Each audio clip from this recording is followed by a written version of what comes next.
Hi guys, இன்னைக்கு நம்ம toxic revenge love ட்ராமாவுடைய 6th பார்ட் தான் பார்க்க போகிறோம். வீடியோக்குள்ளே போகிறதுக்கு முன்னாடி சேனலை சப்ஸ்கிரைப் பண்ணாமல் பார்த்துட்டு இருந்தீங்கன்னா சப்ஸ்கிரைப் பண்ணிவிட்டு கூடவே பெல் ஐக்கானே கிளிக் பண்ணிக்கோங்க. வீடியோ பிடிச்சிருந்தா மறந்துடாமல் ஒரு லைக்கை தட்டி விட்டுருங்க. வாங்க வீடியோக்குள்ளே போகலாம். ஹீரோ ஹீரோயினுக்கு மேரேஜ் முடிஞ்சதும் 2 பேரும் சந்தோஷமாக அவங்க வீட்டில் பேசிகிட்டு இருக்காங்க. அப்போ குட்டி குழந்தை ஆனா வரா. ஆனாவை பார்த்ததுமே ஹீரோயின் ஓடி போயிட்டு குழந்தைகிட்ட, ஆனா உனக்கு என்ன ட்ரீட்மெண்ட் சரியாக முடியல, அதுக்குள்ளே எதுக்கு ஹாஸ்பிட்டலேருந்து வந்தேன்னு சொல்லி கேட்குறாங்க. அம்மா நான் உங்களை ரொம்ப மிஸ் பண்ணம்மா, அதனால தான் உங்களை பார்க்க வந்தேன்னு குழந்தை கியூட்டாக சொல்கிறா. அதுக்கு ஹீரோடைய அசிஸ்டன்ட் ஹீரோயின் கிட்ட, இப்போ குழந்தையோட கண்டிஷன் ஸ்டேபிளாக தானே இருக்குது, அது மட்டும் இல்லாமல் இன்னைக்கு உங்களுக்கு முக்கியமான டே இல்லை, அதனால தான் குழந்தைய உங்களை பார்க்க அழைச்சிட்டு வந்தேன்னு சொல்கிறான். ஆனா ஹீரோயின் கிட்ட, அம்மா நீங்கள் இன்னைக்கு பார்க்க ரொம்ப கியூட்டாக இருக்கீங்கன்னு சொல்லிட்டு ஹீரோவை பார்த்து, பேட் அங்கிள் நீங்கள் தான் என்னுடைய அப்பாவான்னு சொல்லி கேட்குறான். அதுக்கு ஹீரோவுமே, ஆமாம் நான் தான் உன்னுடைய அப்பான்னு சொல்லிட்டு அந்த குட்டி குழந்தை தூக்கி கொஞ்சிட்டு இருக்கான். இப்படி இவங்க சந்தோஷமா இருக்க இன்னொரு பக்கம் அந்த வேனை தான் காமிக்கிறாங்க. ஹீரோவுக்கு மேரேஜ் ஆனது தெரியாம இவ ஒரு பக்கம் வெட்டிங் ட்ரெஸ் செலக்ட் பண்ண பார்த்துட்டு இருக்கா. அந்த இடத்துக்கு ஹீரோவுமே வரா. ஹீரோவை பார்த்ததுமே அந்த வேன் ஓடி போயிட்டு ஹீரோ கையை பிடிச்சிட்டு, நீங்களும் சரியான நேரத்தை தான் வந்திருக்கீங்க, வாங்க வந்து நம்ம வெட்டிங் ட்ரெஸ்ஸை சூஸ் பண்ணுங்கன்னு சொல்லி கூப்பிடுறா. இல்ல அதெல்லாம் தேவையில்லை, நான் உங்ககிட்ட ஒரு விஷயம் சொல்ல தான் வந்தேன், நம்ம மேரேஜ் கேன்சல் ஆயிடுச்சு, எனக்கு ஆல்ரெடி மேரேஜ் ஆயிடுச்சுன்னு சொல்றான். அதை கேட்டது இந்த வேனுக்கு ஷாக்கா இருக்கு. நீங்க என்ன சொல்றீங்க, இந்த மேரேஜ் நம்ம கம்பெனி கோஆபரேஷனுக்கு தானே, நீங்க எப்படி இந்த மாதிரிலாம் பண்ணலாம், அது மட்டும் இல்லாம நான் உங்களுக்கு எத்தனை வருஷம் லவ் பண்ணிட்டு இருக்கேன் தெரியுமா, எப்படி நீங்க எனக்கு இந்த மாதிரி பண்ணலாம்னு சொல்லி கேட்டுட்டு இருக்கா. உடனே ஹீரோ, கம்பெனியில் எந்த ப்ராப்ளம் வந்தாலும் அதை நான் பார்த்துக்கிறேன், நான் அதுக்கு பொறுப்பு எடுத்துக்கிறேன் அப்படின்னு சொல்லிட்டு அவள் கையை எடுத்து விட்டு அவன் பாட்டுக்கு போயிடுறான். இந்த வேனுக்கு செம்ம கடுப்பாக இருக்குது. எல்லாமே அந்த ஜீசுவால தான். இதுக்கப்புறம் அவளை விட்டு வைக்கக்கூடாது, சீக்கிரமாகவே அவளுக்கு ஒரு முடிவு கட்டுன்னு சொல்லி கோவப்பட்டு இருக்கான். நெக்ஸ்ட் ஹீரோடைய வீட்டில் தான் காமிக்கிறாங்க. ஆனா அங்கே ஜாலியாக விளையாடிட்டு இருக்கான். அப்படி விளையாடிட்டு இருக்கும்போது திடீர்னு குழந்தை மயக்கம் போட்டு விழுந்துடுறான். அதை பார்த்ததுமே ஹீரோ பதறி போயிட்டு குழந்தைய ஹாஸ்பிட்டல் தூக்கிட்டு போகிறான். நெக்ஸ்ட் நம்ம ஹீரோனை தான் காமிக்கிறாங்க. அவங்க குழந்தைக்கு தேவையான ஸ்நாக்ஸ்லாம் வாங்கிட்டு நடந்து வந்துட்டு இருக்காங்க. அப்படி வந்துட்டு இருக்கும்போது இந்த சைக்கோ வந்து ஹீரோயின் கழுத்தில் அடிச்சு ஹீரோனை மயக்கம் போட வச்சிடறான். ஹீரோயின் மயக்கம் போட்டதும் அந்த வேனுக்கு கால் பண்ணிட்டு ஹீரோயின் மயங்கி விழுந்துட்டா, இதுக்கப்புறம் என்ன பண்ணுன்னு சொல்லி கேட்குறான். இந்த வேன் சொல்லி தான் அந்த சைக்கோ ஹீரோயினை மயக்கம் போட வச்சிருப்பான். இவ அவங்ககிட்ட ஒரு பிளானை சொல்றா. அதுபடி நீ செஞ்சினா உனக்கு 5 மில்லியன் பணம் தரேன்னு வர சொல்றான். அவனுமே ஓகேன்னு சொல்லிட்டு அவ சொல்றபடி செய்ய ஆரம்பிக்கிறான். அடுத்தது ஹீரோ தான் காமிக்கிறாங்க. ஹீரோயின் குழந்தைய வச்சுட்டு ஹாஸ்பிட்டல் உட்காந்துருக்கான். அங்க டாக்டர் வந்து ஹீரோ கிட்ட, குழந்தைக்கு சீக்கிரமாவே போன் மாரோ டிரான்ஸ்பிளான்டேஷன் பண்ணியாக்கணும், இல்லைனா குழந்தையோட நிலைமை பழைய மாதிரியே ஒஸ்ட் ஆயிடுன்னு சொல்லிட்டு போயிடுறாங்க. டாக்டர் போனதுக்கப்புறம் ஹீரோடைய அசிஸ்டன்ட் ஹீரோ கிட்ட வந்து, சார் இவ்வளோ நாளாக நம்ம குழந்தைக்கு ஆப்ரேஷன் பண்ணுறதுக்கு மேட்சிங்கான போன் மாரோவை தேடிட்டு இருந்தோம், ஆனால் உங்கள் போன் மாரோவே குழந்தைக்கு மேட்சிங் இருக்குது, இதை பாருங்க சார்னு சொல்லிட்டு அந்த ரிப்போர்ட்டை கொடுக்குறான். ஹீரோவுமே அந்த ஃபைலை வாங்கி பார்த்துட்டு, அப்போ குழந்தைக்கு நானே டொனேட் பண்ணுறேன், சீக்கிரமாகவே ஆப்ரேஷனுக்கு ரெடி பண்ணுங்கன்னு சொல்கிறாரு. அதோட என்னுடைய போன் மாரோ குழந்தையோட போன் மாரோ கூட மேட்ச் ஆகுதுன்னு ஹீரோயின் கிட்ட சொல்ல வேணான்னு சொல்கிறாரு. சரிங்க சார்ன்ட்டு அசிஸ்டண்ட்டுமே அங்கேருந்து போயிடுறாரு. அவர் போனதுக்கப்புறம் ஹீரோ, அது எப்படி குழந்தையோட போன் மாரோ என்னோடது கூட மேட்ச் ஆகும், கண்டிப்பாக இது கோஇன்சிடென்ட்டாக இருக்காது, ஹீரோயின் எதையும் என்கிட்ட மறைக்கிறா, கண்டிப்பா அதை சீக்கிரமாவே கண்டுபிடிக்கிறேன்னு சொல்லி மனசுக்குள்ளே நினைச்சிட்டு இருக்காரு. நெக்ஸ்ட் நம்ம சீனியரை தான் காமிக்கிறாங்க. ஹீரோயின் அங்க ஹீரோவை கல்யாணம் பண்ணிட்டு சந்தோஷமா வாழ்ந்துட்டு இருக்கா. ஆனா இவரு என்னமோ ஹீரோயினை பிடிச்சி பாதாள சிறையில் தள்ளின மாதிரி, ஜேசு என்னால உன்னை காப்பாற்ற முடியல, நான் எவ்வளோ யூஸ்லெஸ்ஸா இருக்கேன் பாரு சொல்லிட்டு புலம்பிக்கிட்டே குடிச்சிட்டு இருக்காரு. அந்த இடத்துக்கு அந்த போயர் வந்துட்டு, சீனியர் எதுக்கு இப்படி இங்க உட்காந்து குடிச்சிட்டு இருக்கீங்க, உங்களுக்கு என்ன ஆச்சுன்னு சொல்லி கேட்குறா. இந்த சீனியர் ஃபுல் போதியில் இருக்கிறதால போயர் யாரு ஹீரோயின் யாருன்னே தெரியல. இந்த போயரை ஹீரோயின் நினைச்சிட்டு அவளை அப்படியே ஹக் பண்ணிக்கிட்டு, ஜிசு நீ அந்த ஹீரோ பையில கல்யாணம் பண்ணிட்டேன்னு கேள்விப்பட்டா, அது உண்மை இல்லைல்ல, அது பொய் தானேன்னு சொல்லி கேட்டுட்டு இருக்காரு.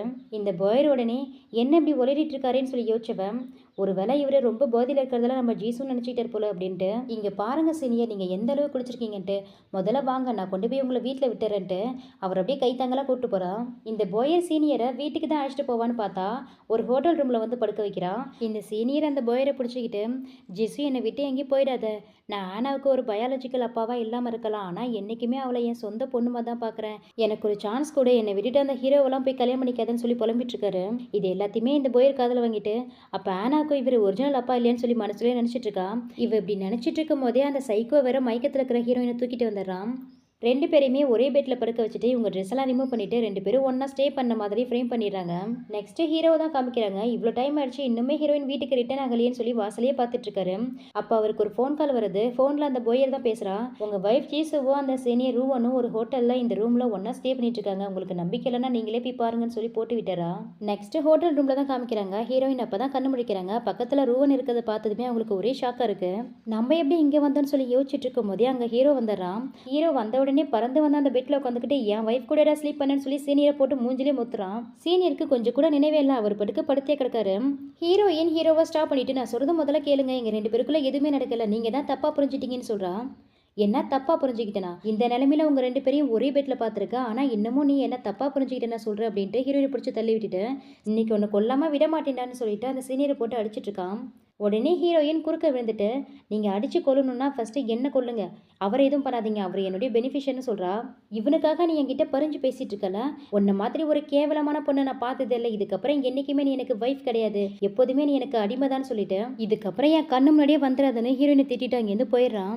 ஹீரோயின் பாவம் அழுதுட்டு இருக்காங்க. அப்போ அந்த பாயர் ஹீரோயின் கிட்ட வந்து, என்ன ஜேசு பணக்கார வீட்டுக்கு மருமகளாக போயிட்டேமேனு ரொம்ப சந்தோஷத்தில் இருந்தா இப்போ உன் நிலைமை எப்படி இருக்கு பாத்தியான்னு சொல்லி சிரிச்சுக்கிட்டே வரா. அப்போ இதெல்லாம் நீ தான் பண்ணி அப்படின்னு சொல்லி ஹீரோயின் கேட்கறதுக்கு, ஏ ஜீசு நான் எதுக்கு இதெல்லாம் பண்ண போகிறேன், நீங்கள் 2 பேரும் ஜஸ்ட் ஃப்ரெண்ட்ஸ்னு பார்த்தா இந்த அளவுக்கு திக்கான ஃப்ரெண்ட்ஸாக இருப்பீங்கன்னு நான் கொஞ்சம் கூட எதிர்பார்க்கலன்னு சொல்லிட்டு சிரிச்சுக்கிட்டே அவ பாட்டுக்கு போயிடுறா. நெக்ஸ்ட் இந்த வேனை தான் காமிக்கிறாங்க. ஹீரோவும் ஹீரோயினையும் பிரிஞ்சு நினச்சி சந்தோஷப்பட்டுக்கிட்டு இதுக்கப்புறம் ஹீரோ எனக்கு தான் சொல்லிட்டு ட்ரிங்க்ஸ் பண்ணிட்டு இருக்கான். நெக்ஸ்ட் டே ஆகுது. ஹீரோவை பக்கம் அந்த போயர் வந்திருக்கா. இந்த போயர் ஹீரோ கிட்ட, உங்ககிட்ட நான் ஒரு முக்கியமான விஷயம் சொல்லணும், ஹீரோயின் ஒன்றும் நல்லவ கிடையாது, அவருக்கு ஸ்கூல்லேருந்து காலேஜ் வரைக்கும் ஏகப்பட்ட பாய் ஃப்ரெண்ட்ஸ் இருக்காங்க, பணத்துக்காக தான் அவள் உங்களையே கல்யாணம் பண்ணிக்கிட்டா, இந்த மாதிரி ஒரு பொண்ணு உங்களுக்கு தேவையான்னு சொல்லி கேட்குறா. நானே ஏற்கனவே கடுப்பில் இருக்கேன், இவ வர வந்து கடுப்பேத்துறாளேன்ட்டு நீ சொல்ல வேண்டிய விஷயத்த சொல்லிட்டா நீ இங்கேருந்து போகலான்னு சொல்லிட்டு அவளை கண்டுக்காமலே போகிறான் ஹீரோ. என்னடா இவன் எதுவுமே ரியாக்ட் பண்ணாமல் போகிறானேன்ட்டு, மிஸ்டர் மூ ஒரு நிமிஷம் வெயிட் பண்ணுங்க, உங்கள் அப்பாவுடைய கார் ஆக்சிடென்ட் பற்றி உங்ககிட்ட இன்னொரு விஷயமே சொல்லணும்.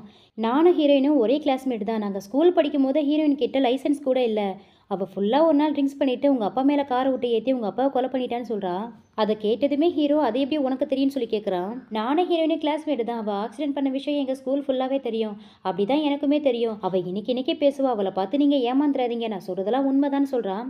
ஆனால் அப்போவுமே ஹீரோ கண்டுக்காமலே போகிறான். ஆனால் போகிற வழியிலே ஹீரோ அவனுடைய அசிஸ்டன்ட் கிட்ட, எங்கள் அப்பாவுடைய கார் ஆக்சிடென்ட் பற்றி பெரும்பாலும் யாருக்குமே தெரியாது, ஆனால் இந்த போயருக்கு நிறைய விஷயம் தெரிஞ்சிருக்கு, எனக்கு என்னமோ எங்கள் அப்பாவுடைய கார் ஆக்சிடென்ட்டுக்கும் இவளுக்கும் ஏதோ ஒரு சம்மந்தம் இருக்குன்னு தோணுது, நீ முதல்ல போயிட்டு இவளை பற்றி இன்ஃபர்மேஷனை கேதர் பண்ணுன்னு சொல்கிறான். நெக்ஸ்ட் இந்த வேனை தான் காமிக்கிறாங்க. அவள் ஹீரோடைய வீட்டுக்கு வந்திருக்கா. ஹீரோயினுமே அங்கே தான் இருக்காங்க.